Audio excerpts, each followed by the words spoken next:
Welcome back to Love, Death, and Movies podcast, internet's #1 movie review and breakdown podcast that is crushing watch lists week after week. I'm one of your co-hosts, as always, the pride of the West Coast, Ash versus Movies. Joining me today is one of my co-hosts, and the only person in Australia that really matters, right? Harry Argyle. It's me and Alexander Volkanovsky. That's it. Number 2. That's all you need. And we're joined, as you can see, by our fabulous guest, our dear friend, who is just absolutely crushing it with her podcast these days, the one and only Marta from McFly's Movie House. Welcome. Hi. Hello. It's so nice to be back. Thanks for having me, guys. Hello, Marta. Welcome back. It's been a minute. Yes, we're always going back. We're bouncing between each other's podcasts all the time. So I love it. Collaboration equals perfection. Yes, we'll work on it. We're going to work on this. We're workshopping this. We're workshopping. All right. I'll expect a full report next week, Harry. Yeah, 3,000 words on your desk. No worries. Right. You guys, I'm so excited about this episode today. Obviously to be here with both of you guys, but also because of the movie we're talking about. But before we jump into that, we're talking about Kiki's delivery service. We always recap how we've been. How's our week? You can touch on what you've been watching if you want, but just a general how we're doing. Marta, we'll start with you. Cool, for sure. I had a good week. I had a Jackie Chan centric week. It's been incredible. It's for my podcast as well. I have an episode on one of his movies, so I decided to go back and watch a bunch of his movies from Hong Kong that he did. So none of the Hollywood stuff. And they are incredible. Like, they are all... I don't even know what to say. Just watch Jackie Chan's Hong Kong movies. The stunts he does are just otherworldly. He's great, isn't he? He's so good. He's so good. Have you guys seen Drunken Master 1 or 2? Yes. You have, Harry? Yeah, I love Drunken Master, especially the second one. I was watching it and he rolls around in coals of fire, and then later on he does something else with fire. I'm not going to spoil it, but there's just so much fire and stunts, and I'm like, how are you alive? So... That's so good. I went through a whole Jackie Chan phase, when I was 18, 19, so 17 years ago or something. I love Jackie Chan, man. Jackie Chan's so accessible. How different his movies are between the Hong Kong stuff and the American stuff. Big time. The stunts are just completely different. The American stuff is just not as good, in my humble opinion. Humble opinion. Always humble. Sounds like a great week. All right, buddy. How are you guys? Harry, how about you? I'm great. Work was hectic this week. It's just getting to that period of the year. What have I done since I went and saw both Blade Runners in cinema last weekend? That was great. That was awesome. I'm going to put it out there. Blade Runner 2049 shits on the original. Sorry, it does. Love the original. Love it to death. Fucking fantastic film. Probably a masterpiece. But 2049, so good. Watch Longlegs. I don't care about the discourse online. I fuck with that movie. I fuck with everything about this film, every single aspect of this film. Everyone coming out nowadays after watching this movie being like, "Oh, Nicolas Cage might actually be a good actor." Shut the fuck up. We've been on this train for years, all right? We've been on this train for decades, okay? Just because you just bought the last ticket, you think you can claim the whole carriage? No way. No. Nicky Cage is incredible. Too hot. He's too hot, people. He's too hot. You gotta... Nicky Cage. We literally did an episode on Nick Cage together. Yeah. So we know. We know. And last night I saw Hundreds of Beavers. There was one session in Sydney, and I did work drinks, and then I was leaving them early, and I looked at my phone. I was like, I think I can make this session, and I Ubered straight to it, and I got there 5 minutes before it was supposed to start, and I go up to the counter, and the place was packed, and I go up to the counter, he's like, one last ticket, and I'm like, oh, it's meant to be, and it was one of the best theater experiences I've ever had. The movie was brilliant. Movie is so fucking fun. If you haven't seen Hundreds of Beavers, try and see it in the cinema. It's so good. It's reminds me of the Buster Keaton era. But that's not what we're here to talk about, Ash. Kiki's delivery service. Also watched this for the first time, and I'll get into my review after you tell me what your week was like. My week was okay. Had some highs, had some lows. I was telling Marta before you got on about the Microsoft thing that caused me to be on hold for 3.5 hours this morning with IT. So I didn't even start work till like after 11 a.m. because of that. But, such is life. And it affected the whole world. So, it happens. It does. But yeah, other than that, I did also watch Long Legs last week. Had a horrible theater experience, but I still liked the movie a lot. It just sucks when a theater experience can ruin It was just people a talking, movie. people talking People really hot. talking. Nobody where I live has any kind of movie theater etiquette. Why people were even seeing this movie? It's like if you weren't interested in the movie, why are you watching it? First of all, you Agreed. can't Yeah. stop talking and get off your phone for an hour and 40 minutes. But the theater was not having air conditioning working, and it was 113 Oh. Fahrenheit that day. So it was almost like I was getting dazed, like trying to pay attention to the movie. I felt like I was like falling asleep because I was so hot. So that just kind of like briefly took me out of it a little bit. So I'm going to rewatch it again once when I can at a different theater or at home. So still loved it though. Still a great movie. I'm on the same train as you guys are. Movie fucks yeah, on a galactic scale. Absolutely. But yes, as you said, that's not what we're here to talk about today. So let's jump into the movie. So we're doing coming of age for July, of course, as we've already said previously. And I suggested Kiki's Delivery Service because I just think it's an essential anime Studio Ghibli film. It's my favorite, probably. I don't know if it's the best, but it's my favorite. And it was obviously directed by Miyazaki, who is just kind of one of a kind. And I think it's just an essential like growing up movie. I think it definitely has a lot of coming of age elements. And on top of that, it's just a delight to watch. So it was kind of a no-brainer. But yeah, it was released in December of 1990, throwing it way back to the 90s, best decade ever. This film description is as follows. So we have 13-year-old Kiki moves to a seaside town with her talking cat, Gigi, to spend a year alone in accordance with her village's tradition for witches in training. After learning to control her broomstick, Kiki sets up a flying courier service and soon becomes a fixture in the community. But when insecurity makes her question herself and she loses her magic abilities, she must overcome her self-doubt to get her powers back. So generally, for me, I'm just going to give my thoughts. I just adore this movie. I think that it is so easy to watch. It's so easy to just be immersed into it. Everybody in this movie is just like so delightful, so like warm. I mean, there's obviously a couple of characters who are a little bit more harsh, but the main people we're around are just the most delightful people ever. And Kiki is just like one of my favorite protagonists. I think she's just so easy to want to root for. So for me, this is just like a no-brainer favorite movie that I can just throw on and it's going to put me in a good mood.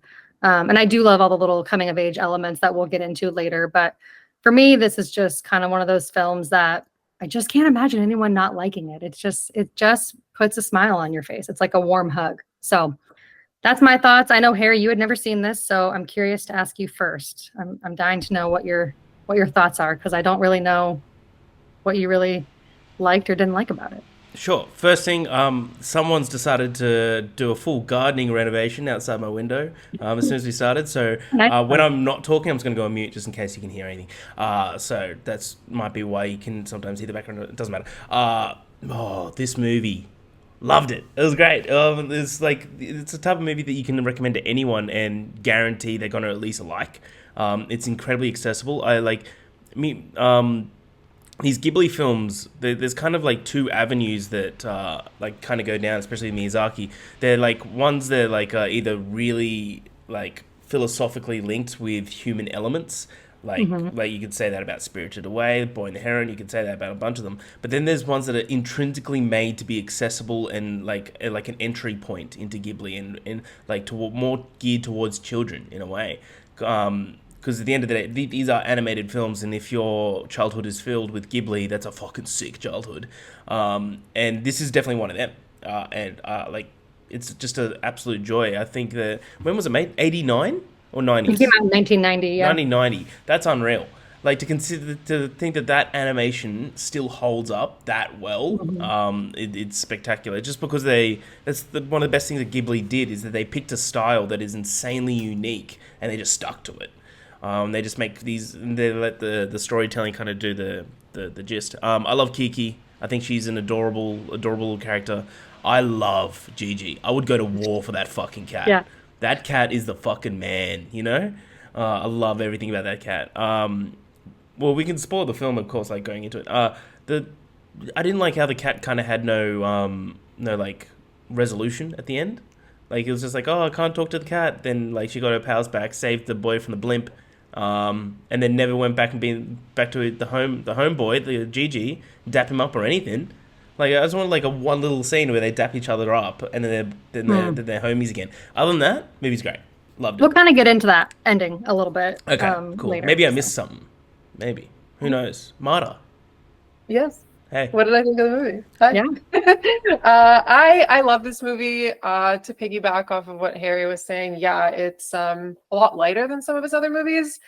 At least on first watch, I find, because when I was logging it on Letterboxd last night, I'm like, wow, this keeps going up and up and up for me in terms of rating. Oh, you guys don't give away ratings right away, so I'm going to stay silent there. Yeah, save that for the end. Sorry, but it has changed, and I think the reason behind it is because it's a movie that seems so light on the surface, but then the more you get into it, you're like, oh, holy shit! Like Miyazaki's still there with his themes, right? That are, they are a bit more serious and somber, and I don't think that's as easy to pick up on first watch. But yeah, I love this movie, same as you, Ash. It's kind of like my cinematic reset button is what I say that it is. Like if I'm too overwhelmed, if I need to just kind of relax, especially after a week of Jackie Chan and go. But yeah, what you said, it feels like a hug. And yeah, maybe it's just like my own personal burnout right now that I'm going through. But wow, I was watching this and I'm like, I feel seen. I love Kiki. She's amazing. She can make it through it. I can make it through it. So I love this 100%. movie. I also love the score, which I'm sure we're going to touch on. But the score is incredible. I was listening to it like for this whole day before I came on this podcast. So yeah, the score is fantastic. That's a great shout out. I had forgotten how good it was until this rewatch, and I was like, oh wow, this just fits the tone of every scene so well. And yeah, I agree. I think second watch definitely changes it a bit. I think you definitely pick up on things, but also depending on kind of what you're going through in life, I think it can hit different ways as well. Because I definitely noticed some of the themes a bit more this time, and I was like, oh wow, like this is why I like Studio Ghibli movies, though. They always have like a childlike kind of premise to them, but there's still things adults can like relate to. But if a kid were to watch it, it wouldn't necessarily overwhelm them with those themes. So I feel like it's almost like what Pixar wants to try to be like, but they don't always really do well with it. Whereas I feel like all of these movies kind of have, those multiple different layers, which is really cool. Okay, well, let's just get into it then. So really quickly, I did want to mention the budget just because I think it's kind of interesting. So with this film, the budget was around 6.9 million. That's obviously converted from yen. That's American dollars. And it grossed over 40 million. So this movie actually made money. But weirdly enough, the year before, My Neighbor Totoro and Grave of the Fireflies came out together the year before, and they were like complete flops. So this movie generated, kind of saved Studio Ghibli at that time, and I had no idea. So it's kind of interesting to think maybe people did want something with this type of story, something that's really easy to watch and connect to. So I thought that was kind of cool that this was the movie to do it. Maybe that's why they kept it so accessible. Maybe. Yeah, that's a good point. What a year. The previous year. Holy smokes, what a year. Yeah, I mean, not sure how good those two films are as a back-to-back double feature. It's kind of like going to see Barbie and Oppenheimer in the same day. It's identical. Literally. Yeah, it's identical. I think you definitely want to go with the sad one first. It's something for everyone, You go to the theater, it's like you'll find a movie for everyone. Exactly. Yeah. And I thought this quote from Miyazaki I found was actually pretty cool too, of his assessment of the film. It's just a really short quote, so it doesn't obviously speak to his full opinions, but he said, "True independence girls must now confront involves the far more difficult task of discovering their own talents." So that was kind of like, oh, he's just such a guy. And I love that because I think it is cool. Like Studio Ghibli always had, not always, I shouldn't say that. They a lot of times have female protagonists. And I think that's something that, at least in my childhood, I didn't watch these movies. So that was always missing. So I think it's really cool that he found it so important to specifically talk about maybe an issue that would be about a girl trying to discover her independence, because that's something that usually we're kind of told not to have so young. So I think it's really cool. But I'm going to leave little fun facts aside there, and we will get into the film itself. So I broke this down a little differently, Harry. So surprise, surprise.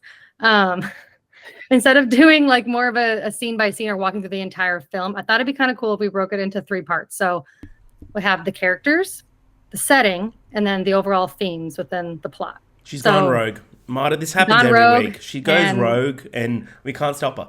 It's crazy. I love it. Let's go. Let's do it.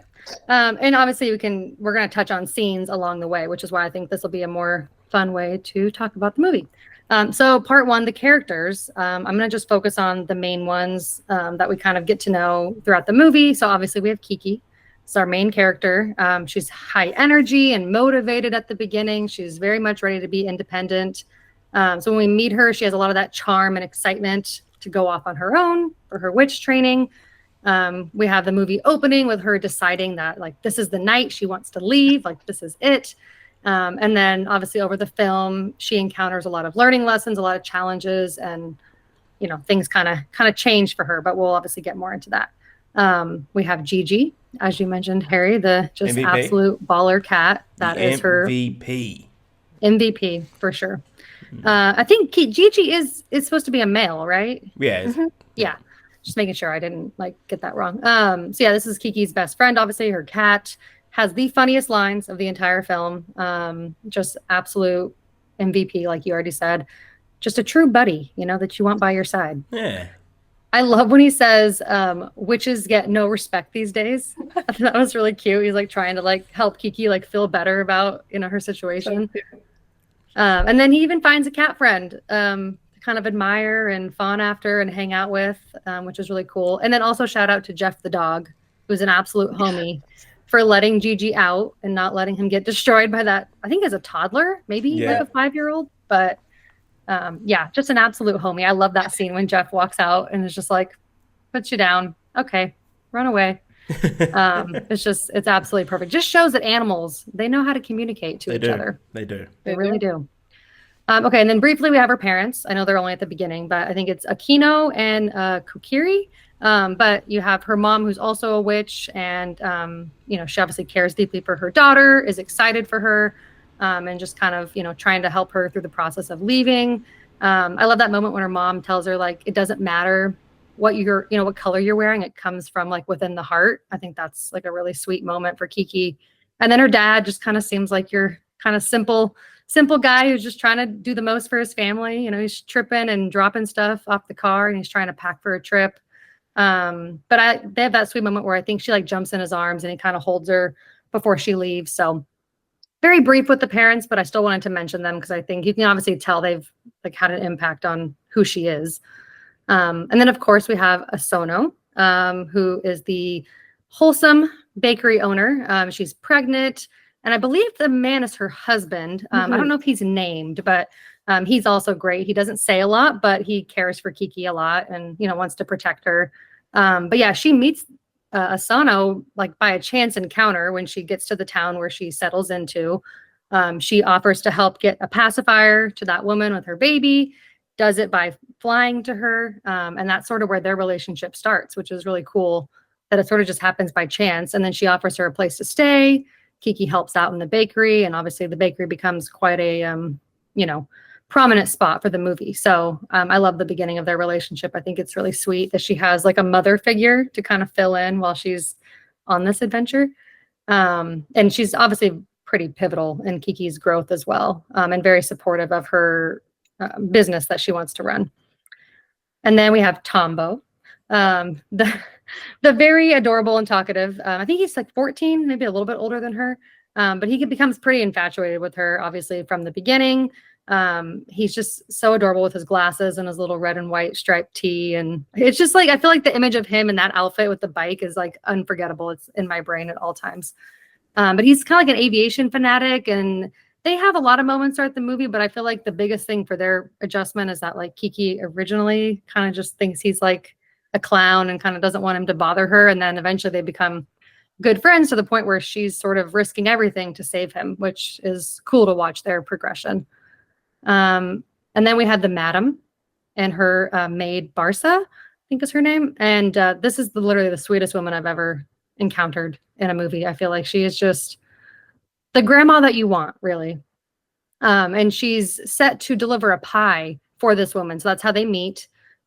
She comes inside. The pie isn't ready because she can't cook it because the oven's not working. And Kiki so kindly helps her figure out how to use the like woods or the fire stove, I think, like the more traditional stove oven, which I love this scene because I feel like most 13-year-olds and most people, don't you guys think they would just like walk away and just be like, well, fine, I get my money no matter what because you had me come out here and I'm just going to leave and you're just on your own. Absolutely. But not Kiki. 100%. I also thought this scene, like, I don't know, this might have just been me, because I hadn't seen this film before. I was starting to get like a little sinister tone going into this, and because Ghibli loves to do like fairy tale type stuff, and I was thinking it's like the old grandma in the cottage, and she's like, "Oh, the oven's not working, get in the back of it." Like I was thinking, starting to be like that, but then it's like, "Oh no, this is just a really, really wholesome woman." Yes. And I feel terrible about myself now. So Harry thought he was watching The Visit by M. Night Shyamalan. great movie, great movie. Shout out K Mix. Fuck yeah, we love M Night over here.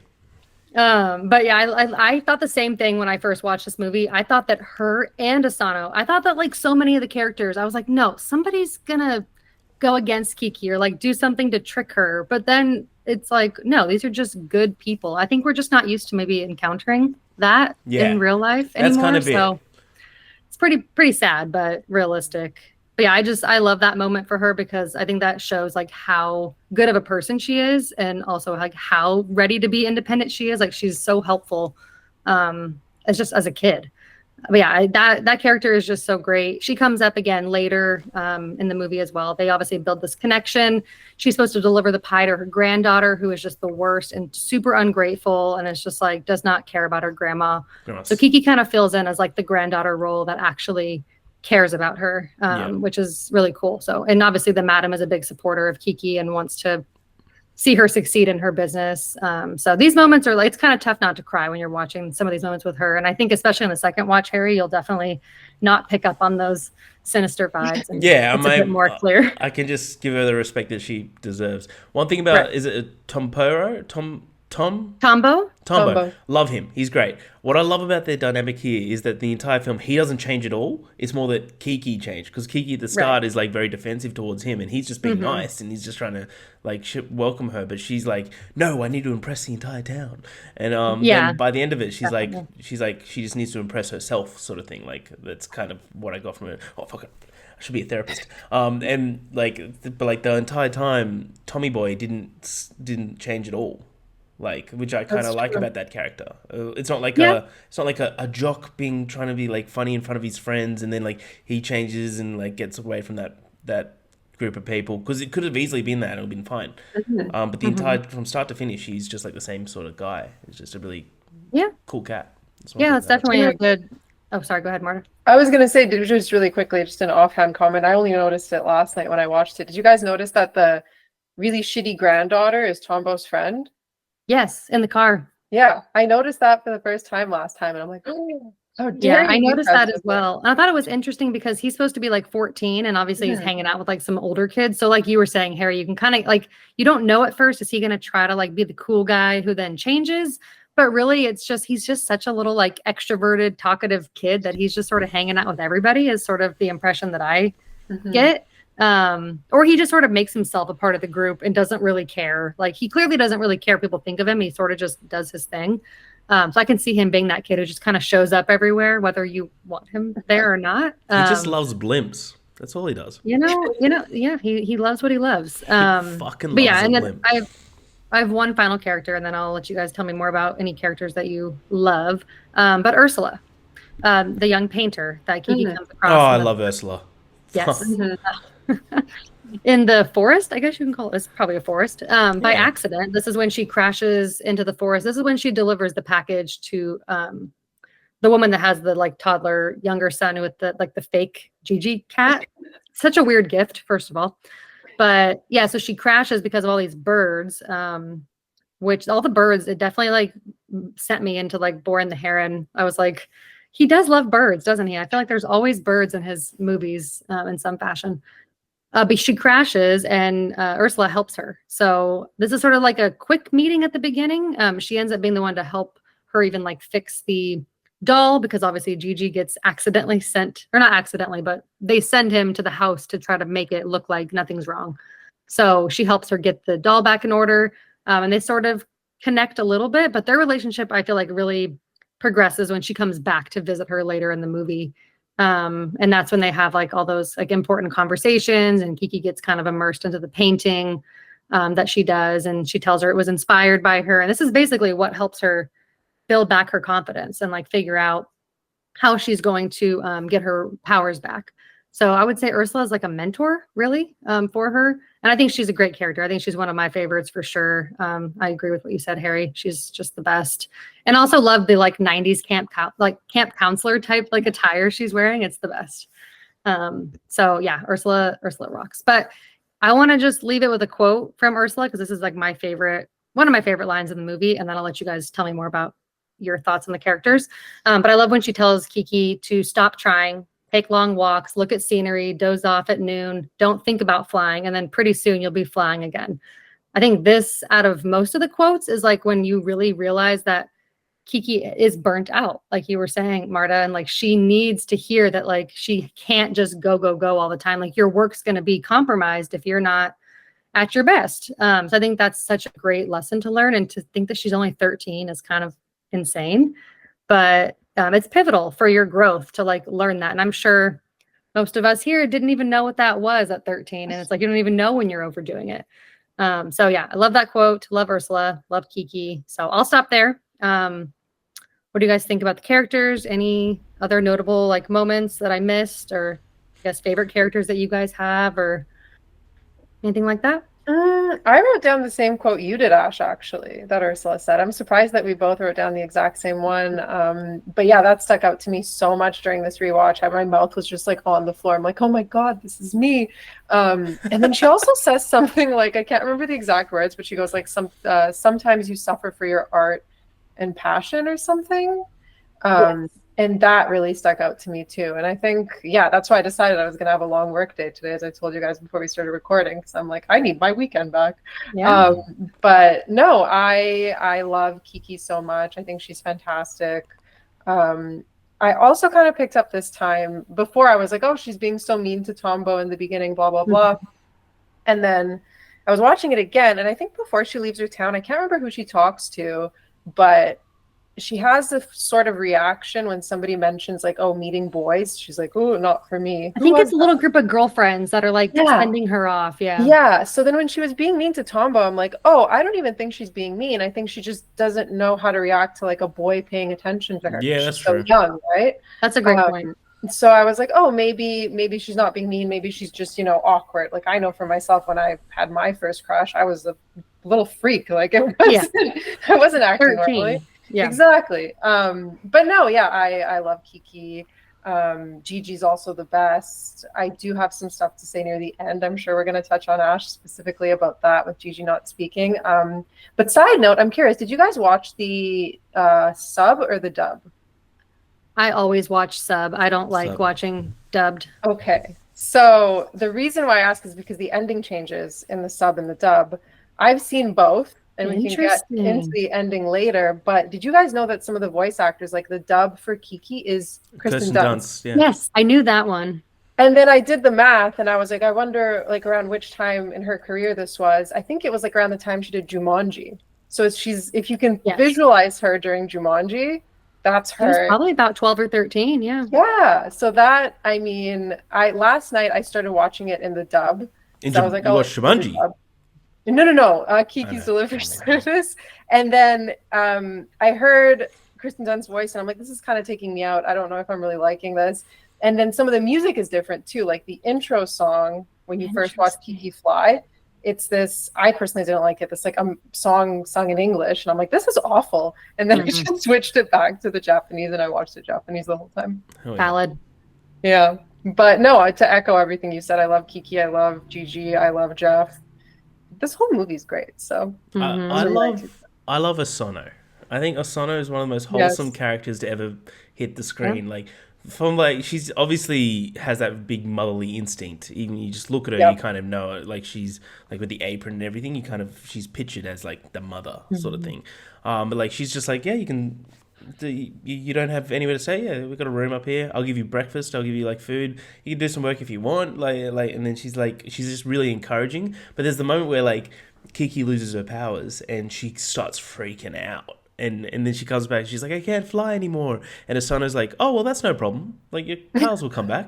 And it's like, I love that. It's just like it just like brings her down. So every time I kind of feel like she's flying high when she's going outside, literally. But then when she comes back to this like little bakery that is her house, which by the way, if I lived on top of a bakery, game over. Yeah. Yeah, big time. By the way, did you see when she was eating breakfast and she had a bowl in front of her had like 6 baguettes in it? like. I can't believe she didn't have 7, to be honest. Yeah. Stop wasting bread on this 13-year-old girl. Oh my god, sell them. You got rent to pay. Harry, would you have eaten the if someone made you a Harry's delivery service out of bread? Would you have eaten that? Oh yeah, absolutely. I If it's bread, I'm eating it. Also, I'd be amazing at delivering stuff if I also could fly. Just putting that out there. Like it'd be the easiest thing ever. It'd be so good. Also, like by the way. When the woman was like, oh, you're a bit late, she flew there as the crow flies. Like, how late is she? And how quick did you think this was going to be? Like, that's nuts.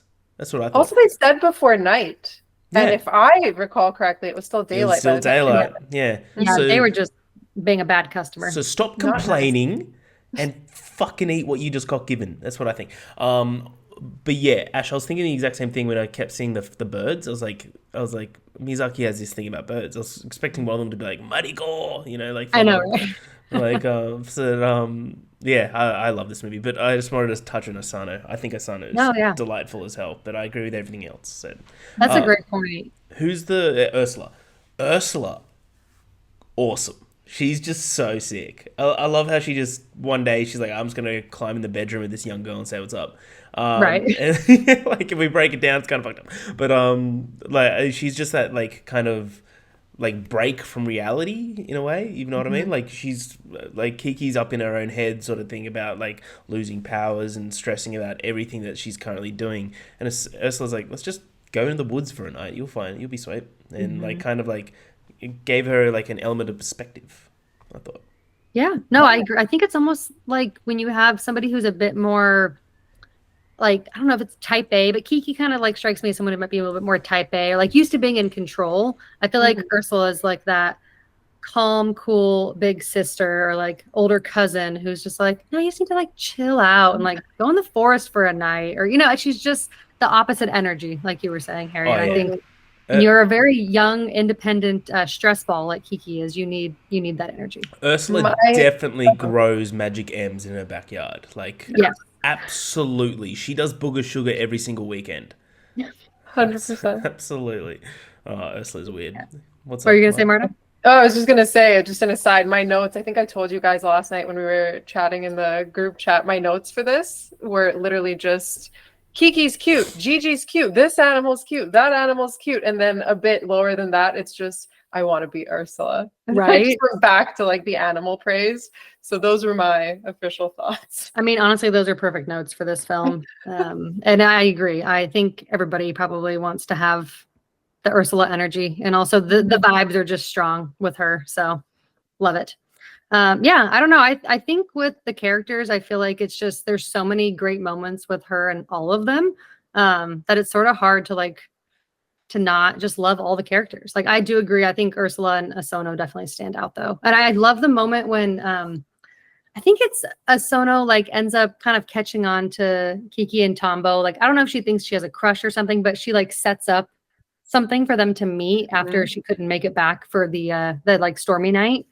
And I love that like realization of like, oh yeah, she's out here just like helping her with her business, helping her with a boy she might be interested in, just basically being like a full-on mom to her, which is great, which I think she needs in this, even though she's supposed to be like in a year of independence, like you still need guidance. You're only a child, right? So I love the casualness of like everybody in this movie. Like Kiki announces she's 13. She's like, I'm leaving home. And her parents are like, okay. Yeah. And then she gets to this town and I mean, she gets taken in by this woman who's also just like, oh, you don't have a place to stay? Come in. And it's like, she's 13. Yeah, I know. I agree. I'm backing off what Marta said. Everyone's too trusting in this world. Like, people just need to be a bit more cautious about whose place you're staying at. No questions are asked throughout this entire film. Did you guys notice that? Like, not a single question. It was just like, "What's your intention?" Nothing. I'm like, That's yeah, not fair, Harry. The cop did ask her, "Do you have identification?" That is yeah. true. You know what she did? She ran away. You know what that screams? Guilt. Guilty. No. Guilty. What's in her bag? What's she smuggling on that broom? That's what I want to know. I tell you what, Everyone's Dreams. so she, Hopes and nice. dreams. straight up, this will be a good Yes. clip. Kiki would be an incredible drug dealer. Like, like absolutely. Like, think about it. No one's catching her. There's no other witches in the town. I mean, You that would be know. some pretty speedy service. Yeah. Also, the Speedy. fact that it took Kiki so long to get on the news after everyone was seeing someone fly. What is this town? What is this But I fucking think town? everybody knows. I think Yeah. it's like each town has its own witch. Okay, so witches are like a kind of like a Yeah. like they're But I everyone knows them, thought- but they're just not very they're rare. Is what Yeah. okay, that's better. I thought everyone was really nice to Kiki. Like she makes a point at one point. She's like, "Oh, everybody in this town is so mean," and I'm like, "Really?" Yeah, I think everyone's kind of accepting. Even the people like at the start when she like flies by them, they were a bit like, "Whoa, this was weird." But by and large, I think everybody was nice. Yeah. yeah. Well, that's a great segue, actually, because part two is the setting of this film, which, I mean, you mentioned the score earlier. I don't have any specific notes about the score, so this would be a great time, Marta, if you have anything else, I guess, to add. Because I feel like it kind of goes along with the setting, like the music kind of playing along with what you're seeing. So feel free to chime in with anything there. But I just want to touch on this because I feel like the visuals of this movie is like one of my favorite looking animated films. And I also just think the setting of this movie adds so much to it, which I guess you could argue happens in most of Miyazaki films. But I think this one definitely is a bit more prominent for me, at least. But just like the details in the sky and like when it switches from night to day. And just because she's a witch, maybe, and she's like up in the sky, we spend so much time like flying and like along that journey with her, which I think is just really cool. And then obviously a few things I wanted to note here are the ocean, bringing up the ocean multiple times. So for her, she kind of comments about the ocean as she's thinking about where she's going to want to settle down. She wakes up on that train after falling asleep in the hay. I think this scene is so cute. Falls asleep in the hay, wakes up to the cows trying to eat their food, and she's like got her foot hanging out. And then she pops out the top and she sees the ocean and sees the town, and that's kind of how they decide to pick where they're going to stay. But I think it's really important that they show it so much because she sees that and she feels at home. And then this comes up later because she tells Tombo that the ocean is like a place where she's happy. And that's clearly like a mental escape for her. So I just love that they like show us so much of that scenery along like her journey, which I think is really cool. And then we get a lot of scenes of her flying through like the wind and the rain. So I feel like we almost get to see like this whole setting and this whole place she's in, like at nighttime, during the daytime, during the sun, during the wind, during the rain. It's like we get to see her in all the elements. And the way that they design all of that, like the animation is insane. I do not understand how it is made in 1989 and looks that good. So just absolutely impressive. And then you guys were kind of talking about it a little bit with the people and like were people like accepting of her. I thought it was interesting because this town seemed pretty busy in comparison to where she's from and operated a little bit like differently. I feel like she did mention of people being mean to her and like almost treating like she's like an outsider or like a kid. I don't think they were that mean. I agree with you, Marta. I think it's kind of perspective, I guess. But this did seem to at least be a drastic difference in the way that like the setting of her house looked and like her hometown. It seemed a bit more quiet and a bit more like peaceful, whereas this place seems a bit more like hustle and bustle. So I thought that was kind of interesting, like the distinction between where she comes from and where she ends up. But yeah, I agree. I don't think the people were really that mean besides the police officer, which it's like it's their job, obviously. And then is this all making sense that Yeah, I want to agree with you. That no one was mean to her. Someone gave her a room to board with zero rent. Like, right. I It think was the just people- that granddaughter. Right, the Yeah, granddaughter like- is a piece of shit, but I think that like after even just meeting her, you can kind of see it's like, oh, she's just not doing this to me. She just has some problems, Right. and like so. But yeah, Not personal to Kiki at all. It's just that's her That's just personality. her, If anything, yeah. it's personal to the grandma at the very. I mean, if anything, that's how like the dare person you. she seems to. Yeah, so rude. Oh. How dare you? Yeah, no one thought that she was going to kill Kiki. No one. No, No one. no. But anyway, so for me, like the setting, I just feel like in like the town, it almost like feels like its own like little character at times. So I just wanted to bring it up. I don't have like too much more about the setting, but I do also love the bakery being like such a prominent place. Big time. I feel like it's kind of like her safe space in a way. Like she definitely feels very at home there. Like we've already kind of mentioned. So that's cool. And obviously, you know, bread around at all times is always a win. And then I did just want to mention the scene again with like the wind and the birds. I feel like setting wise, this to me felt almost like a different movie. This little chunk of like how like dark it felt when those birds were like attacking her. Yeah. It felt a lot darker than the rest of the film, I feel like, which to me it kind of stood out. It's like the only time in the movie where I was like, man, like she actually seems kind of scared. Like I'm kind of scared. What are they going to do to her? Like obviously you know once you've seen it, but I feel like that's the first time she gets super discouraged and like set back in her like journey of her career service. So for me at least, I think the setting almost like matched like what was happening to her, like how dark and like kind of upsetting it was, almost kind of connected up with like her first moment of doubt, I guess, if that makes sense. So I think it's really cool that like Miyazaki uses so much of the visuals and like the setting to kind of like help move the story along, and like it actually means something. It's not just there. It actually like adds to it. Is kind of what I'm trying to get at with all of this. So anything else that you guys want to add or anything that I missed with the setting? Harry, how about you go first? Yeah, I think you touched on everything perfectly. The birds was an interesting point. I agree. They kind of felt like the big bad forest around the really lovely town. You know, it's kind of what it kind of felt like. But like I don't know. There's probably a metaphor in there that I kind of missed, but I kind of saw that as her like overcoming her like fears of leaving home or something. That's kind of like what I was attributing it to. But those birds fucking hated her. They hated her. But yeah, so I thought that was cool. But it's also interesting how Ursula lives in those woods as well. So there's like a little bit of light in the darkness. Oh, like yin yang. There you go. There you go, Marta. Use that for one of your reviews. Yeah, that's nice. But I just love this town. This town's just so like enthusiastic and bright and beautiful. But like, yeah, I agree. We can all agree. Like, this town was an assholes to her. It was just, I think that's just her inexperience with like civilization. Maybe that might be just it. Yeah, for sure. Marta. For me, I was watching it this time around and I noticed the town and the setting had some similarities. Have you guys seen with Porco Rosso? no, Also not by yet. Miyazaki? Incredible. It's one of my favorites. It's so good. It's about a pig who flies. He is. I'm in. Yes, it's incredible. Sorry, I was thinking ahead. I didn't know I said it. But I knew as a fact. It's also actually similar now that I think about it. There's tons of those similar motifs of the ocean and the sky. A lot of it takes place both in the ocean and the sky. And that movie is modeled off of a town in Croatia. And so I was watching it last night, or Kiki's, and I was like, oh, it really seems interesting to me that this town also looks like a European town to me.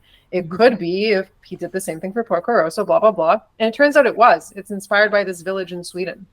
So I thought that was really interesting. And I feel like Miyazaki does that often. He'll like combine like Western looking towns with like a fairy tale element. And I think that the town that Kiki stays at is probably one of my favorites in any of his movies. It's just magical. You want to live there. And yeah, also what you were saying, Ash, just the animation is stunning, as it is in every Miyazaki movie. And I think that the opening, especially even before she gets to this other town in her hometown, first of all, it's just like the most calming opening in any one of his movies, I think. Like you can like feel the breeze as she's laying That's a down. great point. Yeah, that is a great intro. It's stunning and it's just so relaxing, and I really think it just sets the tone. So that's kind of all I have to say about that. No, the setting is kind of like, I feel like the shortest part to really talk about this movie, but I do think it is important because it adds so much along the way. And yeah, I agree. That town is it just looks like fun stuff's happening there at all times. Yeah. Marta, on your left wrist, do you have a popsicle tattoo? Yes. Wrist. Like there? Oh. Oh, this one? Yeah. Yes. Oh, this is a lollipop. Yes, this I did. Hopefully my mother doesn't listen to this. She I did this does. by myself Yeah, she's a big fan. one night many years ago You did that because by yourself I'm on I'm not yourself. gonna say what my state was, but I did it as a reminder to stay chill. Yeah, I love that. Sorry, I just saw that and I was You like, say is you did that a this by popsicle? yourself? That's crazy. Yeah. Like, Fucking, okay. you're such Wow. an Yeah. Ursula. You're Wild. such an Wild. Ursula. You are. Holy smokes. I'll take it. Go I love check the that. crops outside. See if they're see if they're ready for harvest. Yeah. Oh, that's I fantastic. will.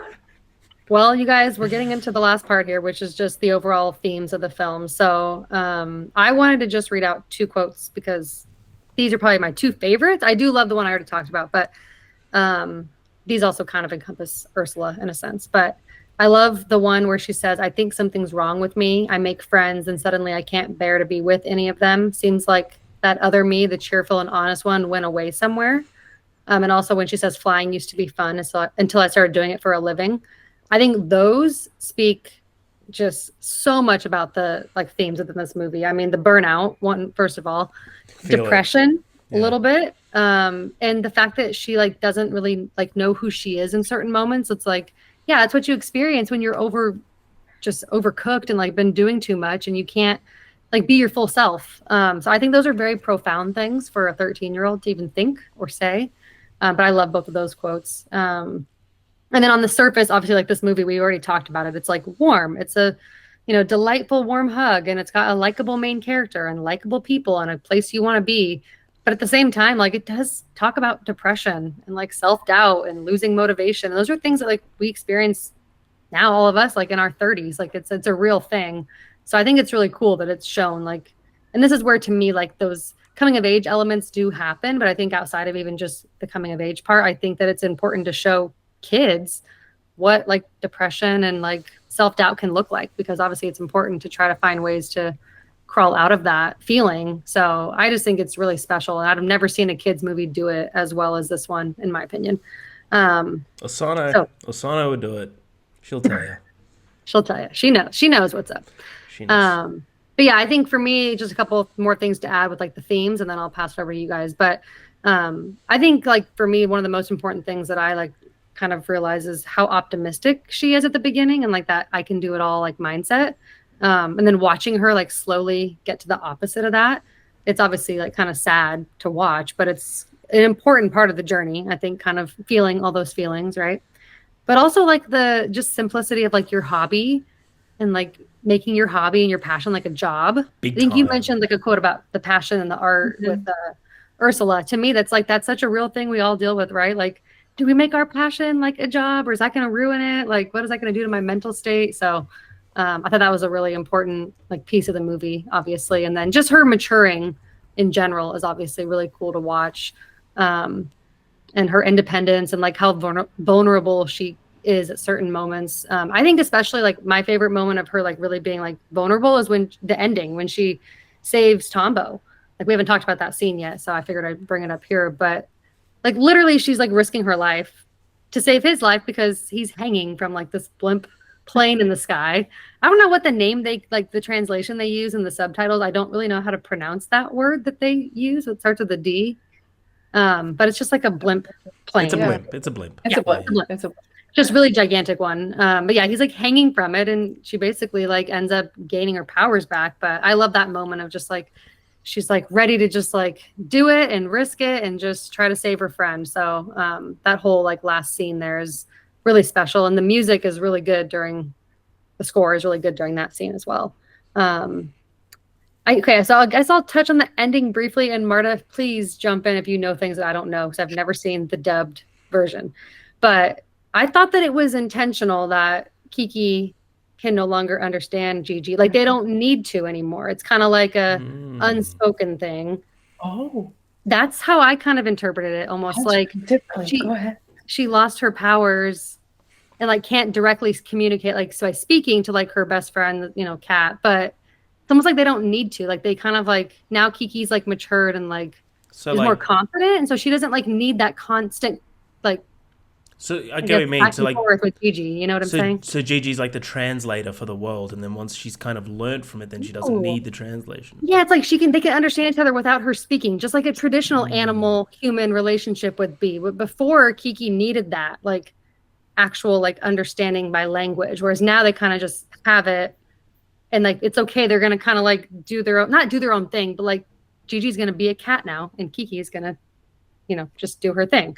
Yeah. But I could be totally wrong. That's just my interpretation of it. So I would love to hear if there's other theories about the ending. Maybe I'm just negative. Like maybe that's what it comes down to. Yours is so much more optimistic. Well, I guess first I'll address like the differences in the sub and the dub. In the original, the subtitled version, as we know, Gigi doesn't talk in the end. In the dub, he does. Okay. It's only, I think, a few years ago that they changed it in the dub for him to meow again, but that's not like accessible everywhere. I think the Netflix version still has like Phil Hartman meowing in his man voice. But yeah, so We that's just call it voice nowadays. Yeah, we just call it voice. the difference between the two. Yeah. And I think that the original is better where he just meows because it's I'm trying to like figure out how to say this properly. It's a through line in all of Miyazaki's movies, loneliness, right? Like you could even argue that Kiki's really similar to the lead in Spirited Away, where they essentially gain that independence throughout the movie by themselves, right? They do get help. Both of them do get help, but ultimately it is up to them. And for me, Gigi not being able to talk in the end is kind of Kiki transitioning to adulthood, like you said, Ash. But at the same time, I thought it carried that tone of like, you're transitioning into adulthood. Sometimes you leave your friends behind. You know how you have your friends like people that you don't talk to anymore, and it's just wow, that's kind of sad, but that's also a realistic option. It's so dark. But that's kind of how I saw the ending. I see it as very bittersweet of like, yeah, you're an adult now and you may just not have the same friends that you had before. I mean, honestly, I think they're both like interesting interpretations. And I don't know that you're supposed to know like a definite answer. I just think it's cool that they chose to do it that way either way, because it would have been so easy to be like, okay, I got my powers back. Gigi can talk again. Everything's normal. Everything's good. Happy, rah-rah ending like most kids' movies do. But I think that's where, like you said, like the kind of Miyazaki effect of like that loneliness or more deeper themes comes in. So I don't know. I don't know what it means, but I like it either way. I would have liked a dap up scene. Just to be like, oh, what's up, gangster? You know, should have watched the American one then, Harry. Yeah, probably not though. I'm gonna eat the food from the chef, not what's produced at the store. You know. I like that. Yeah. I was just gonna say, Harry, you're that person that likes when movies do like the 1 year later and like they show you what happened after. Yeah, I was like, I need to know they're happy. I need to know. I love that. No, I love this movie. I think it's, again, as you were saying, Ash, just that concept of burnout, how it tackles it so well. And even that quote that you said about Kiki being like not wanting to spend time with her friends, I'm like, that hits like crazy, because how many times do I make plans with my friends and then the day comes and I'm like, ooh, kind of want to bail. Yeah. It's real things we all feel, right? Which is why I think this movie hits so much, even like now, like that we're in our 30s. It's like, oh, like you can still relate to so much of this. And I love that these movies, Harry, I don't know. I don't know about close that enough, okay? Close enough. Still in my 20s, you know, for another. Well, we are in our 30s. You were in your very late 20s, about to be. I'm there 30. For another 80 days, okay? I'm still here. Counting down. Still actually counting down. Help. Love it. But yeah, no, I just think, I think with the loneliness piece, now that you brought that up, like, I think this movie really does show that. It's like, it can be lonely in life. Like, it's going to try to like test you and push you down when you're already feeling like shit about yourself or doubting yourself. But you have to kind of like learn to trust your gut and also learn how to relax and like self-care, you know, like mentally, physically, like all these things that you need to do, and like let your passion come from within, but like don't force things so much, or like try to have it be, you know, your only focus at all times. And also it's like, it's okay to not be okay too. I think it was important for Kiki to like go through that, like, what's happening to me? I don't understand this, and sort of have to figure out what it means, because it's not good to just feel happy thoughts. You have to also be able to feel the bad thoughts. So I just think this movie is so impressive. I absolutely love it. I hope you guys enjoyed my new format Loved it. of discussing the movie. But that's Kiki's Delivery Service. I give it 4.5 out of 5. I can easily see it going up to 5 on rewatch. But Marta, final thoughts? Anything to add? Final score? My final score is now 5. It started as 4 when I first watched Love it, then 4.5. Now it's 5. I love this movie. Also, shout out to Gigi's cat family at the end. He has children in the Yeah. credits. if you Yes, guys in the saw credits. it. I love the credits. Yep. And My Tombo man. flies. So shout out to Tombo's plane bike. Shout out to Gigi's family. And shout out to my 5 out of 5. I'm going to come join you soon, I'm sure. I think the next one will probably do it. Yeah, of course. Harry? No, I'm at a 4, but I do believe that can go up. Ooh. Yeah, boo me, boo, come on. No, I think this movie's great. It's like, I think my review was like something like, this feels like the first hug. Like this reminds me of like a hug that my grandma used to give me. Like it's just like warm and comforting, and like you feel protected while watching this movie. But yeah, I love this movie. I think it will probably go up on rewatch. I'll probably get more out of it. That's the majority of Miyazaki films is like they're made for rewatch. If you get everything the first time you watch it, then seek help. But yeah, I love this film. I think this is a movie that I can recommend to everyone. It's just such a delightful film. It's a movie that you can watch on a rainy day and feel happy. It's a day that you can watch when you're happy if you want to feel a little bit sad. Like it's great. I love it. And Gigi should have had a scene at the end where he's just like, yo, what's up? I'm back. Like, that would have been bad. Well, like Marta was saying with the credits, clearly he's got a family. So maybe Yeah. you are right. Yeah. I honestly think that makes your theory like a lot more realistic. Like they just kind of moved on. Like Gigi needs to live his life too. Gigi be fucking. Yeah. Literally. Yeah. So Yeah. 4 out of 5. love it. It could go Well, up, though. that I is expect what it. we think of Kiki's Delivery Service. And before we finish off here, though, we do have a little game. It's a pretty easy game, stress-free game. I just have one film that I have thought of in this brain of mine, and you guys have to ask me yes or no questions, 20 questions, until you guess it. So are we working as a team? I reckon we Yeah, can. there's no winners here. We're all Yeah. winners. Oh. Marta, I know Ash. All right, I know her. I've done so many podcast episodes with her. I'm going to ask this one question, and it's going to really narrow it down. Ash, is the film a 90s comedy? I was going to ask that. Yeah. Is it? No, Oh my God, she's Is it a 90s movie? no, okay. Is it an 80s movie? yes. Okay. It's an 80s. I think that was like 3 questions. I don't Oh know. yeah, I'm we get 20 questions, right? I'm not going to Alright. count. It's fine. Oh, is it? Oh, okay. I didn't No. know. I thought We to get the can count decade's now. good. The decade's good. Have we reviewed it on the podcast? No. Well, that would have been fucking epic if that was a yes. I love how you think you know me, and yes, I do love me a good '90s movie or was '90s comedy. convinced it was Days Confused or something like that. Yeah. No, I'm not going to 80s. make it that easy. Or like, Is it animated? No, did it win any main Oscars, like acting, best picture, or nominated for any main Oscars? I think so. I don't know, but I'll check. I don't think so. Harry, did she say if it was a comedy or not, or did we not? You were specific. You said 90s. I said 90s comedy because I thought it would be like there's something about Mary or some shit like that, you know? comedy. I love that that's where your mind Yeah. went. I always think of the flick. No Oscar nominations. No Oscar nominations. Wait, how many questions have we asked, or is there a I limit? don't Or know. can It we just- doesn't matter. It's Oh. just I don't care. We're just Is here for it- fun. Is it a comedy? Yes. Okay, comedy. 80s 80s comedy. Okay. Back to the Future. No. That would have been fucking nuts if you got that. Has the main actor been in the MCU? No. Okay, that actually eliminates a lot. Comedy. Harry, are you on Letterboxd, or can we be, or no? No, that's cheating. I'm not on No Letterboxd. cheating. No letterbox help. Okay, I'm not on okay. Letterboxd, no. I'm looking at like my collection behind me. Is it in a foreign language? No. That would have been perfect though for an No, episode maybe. that you were on, but I do. Is it part of a series? no. Okay, because I was thinking Not maybe it was part Evil Dead 2. No. Okay. Or like a national. I think I really might have actually stumped you guys here. I hate being predictable, so I like when I can surprise people. You have it rated highly. Like 4 and above. I don't know. Okay, so it's below 4.